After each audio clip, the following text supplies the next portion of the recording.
Okay, so right out of the gate, I gotta say, between the combination of the couple weeks of not having the manga to review and still coming off the high of season 6, I actually really enjoyed this chapter. And obviously, a large chunk of it is because it's focused on Mina and Kirishima, but more than that, I love how it brings a very nice resolution to their kind of intertwined stories of showing them like finally reaching that point where they've both overcome their own personal shortcomings, and rather than feeling like like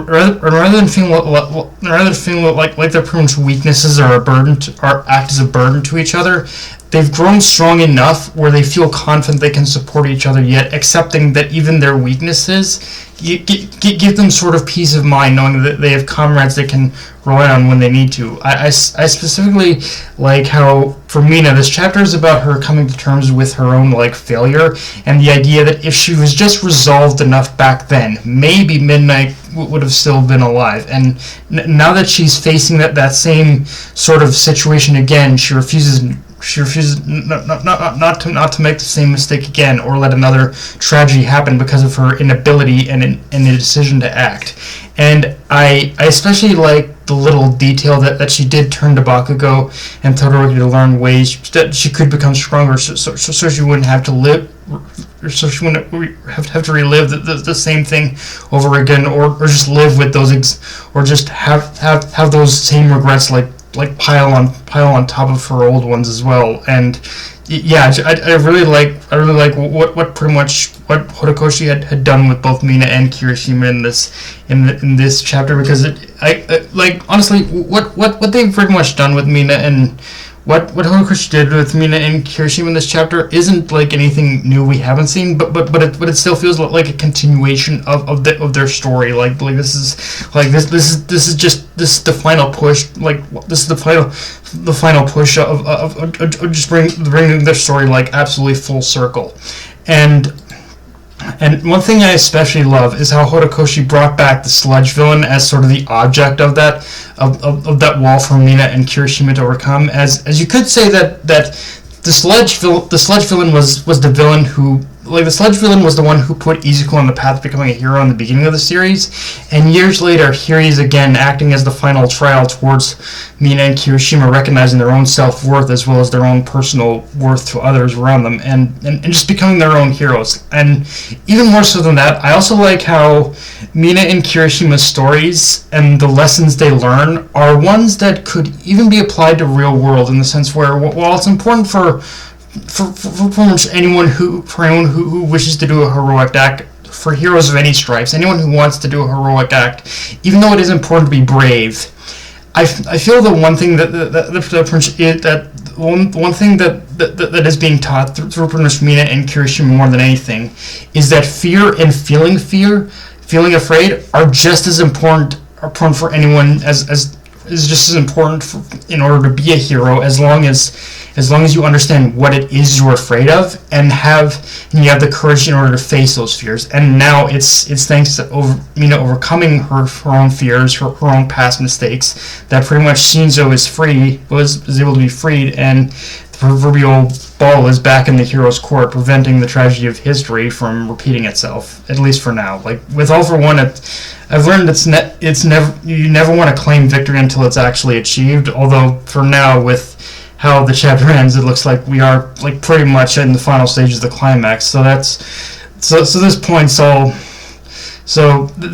all that's left is Izuku versus Shigaraki and Ochika subduing Toga. But yeah, as a whole, I just really like what pretty much Horikoshi was able to do with both Mina and Kirishima in this chapter, and how it feels like he brought their stories absolutely completely full circle. Both Mina and Kirishima have both had their moments. They both had their stories told, and now just their arcs are coming full circle together. That they both attain the strength they need in order to support each other. They need the strength they need to support their friends, and just to and they've gained the moral strength in order to ensure that the things that they've let happen in the past won't happen again. It's a very simple development very simple like bit of character development, but it really works for these two characters especially, I think. With that said, I do want to rewind and talk about how the chapter starts, because it gives us narration about Todoroki like taking down Dabi. And okay guys, I'm gonna need a refresher on that one, because if I remember correctly, the battle with Dabi is still going on. So either that's a false report given to the heroes, Horikoshi made a slight continuity slip up, or the battle ended off screen. And I'm praying it's not the third one. Like that is to say, assuming that I'm even right about the fight with Dabi still being ongoing. Like I think I'll have to check back on this fight a couple chapters ago to see just exactly where we left off with it. But to know for sure. But the last thing I remember is Dabi getting transported via like from Kurogiri to Endeavor's location, and that's about all I remember. So I'm kind of left to assume his defeat happened. So I don't know. Like, did it happen and I just wasn't paying attention? Did it already happen and I wasn't just paying attention, or did it happen off screen? Like, because the only thing that does, I don't know. The only thing that does, I guess the only thing I remember that could maybe have happened is that basically the army of Twice clones might have taken him out by accident. I don't know, like something just is not adding up here. Again, I'll revisit the previous chapters just to be sure though, but yeah, aside from that, I'm a little bit confused here, and I'm hoping I'll revisit the chapters to see if what's going on, but I'm almost positive he wasn't defeated just yet, I think. Aside from all that, though,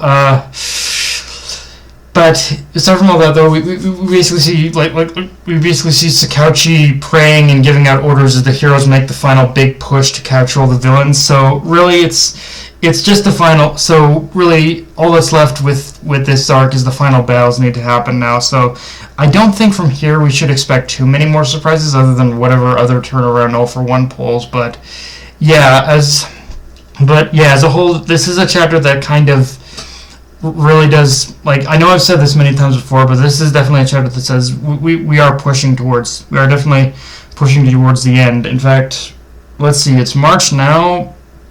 Probably within the next couple months, I imagine My Hero Academia is probably going to end, but yeah, I guess we'll just have to wait and see. But yeah, guys, that's pretty much all I got for this review. If you enjoyed the video, like, comment, subscribe, follow me on Twitter, Analyst Crunchyroll, be sure to notification bell, subscribe button, and just share the video around, guys. Dark Knight of Anime signing off. Later, everyone.